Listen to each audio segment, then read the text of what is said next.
जी sir, यहाँ पर हमारे पास ये दिया हुआ है कि हम लोगों ने एक ब्लॉक ऑफ मास m को u बराबर 0 से रिलीज किया हुआ है, हाइट दिया हुआ है 5/2, उसके बाद एक सर्कुलर मतलब हमारे पास दिया हुआ है कि ट्रैक है, तो हमको वो एंगल थीटा बताना है ताकि वो b से निकलकर c पर लैंड करे।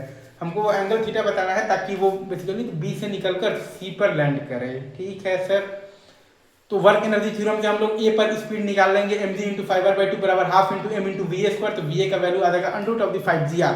ये रूट 5gr ये बता रहा है कि आपका जो 90 डिग्री से आपका जो 180 डिग्री के बीच में आपका जो कई बार नॉर्मल जीरो होकर लेकिन स्पीड रहता है तो प्रोजेक्टाइल मोशन होता है, वैसा केस नहीं है। मतलब कि बी पर एक आपके पास स्पीड है और एंगल आपके पास वो थीटा है और बी से सी के बीच में आपके पास प्रोजेक्टाइल मोशन हो रहा है। तो बी पर स्पीड निकालना है तो minus M G R into 1 plus cos theta बराबर half into M into V B मतलब के स्क्वायर और minus half into M into आ जाएगा आपके पास 5gr।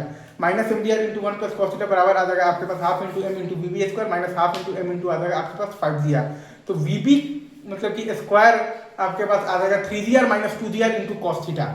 ठीक है, अब ये सिंपल बी से सी के बीच में प्रोजेक्टाइल मोशन अरेंज होता है u square into sine 2 theta by g. U का वैल्यू है वीबी के वैल्यू के इक्वल और थीटा एंगल है तो 2r इंटू साइन थीटा जो रेंज आएगा आपके पास वो बराबर आ जाएगा तो 3gr minus 2gr into cos theta into sine 2 theta by G के।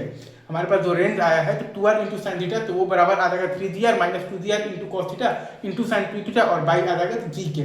तो यहाँ से आपके पास एक बनेगा कॉस थीटा में क्वाड्रेटिक आएगा तो 2 times cos square theta minus आ जाएगा 3 टाइम्स कॉस थीटा और प्लस 1 बराबर 0 तो कॉस थीटा बराबर आ जाएगा 1,5 तो थीटा बराबर आ जाएगा 0 डिग्री या फिर 60 डिग्री।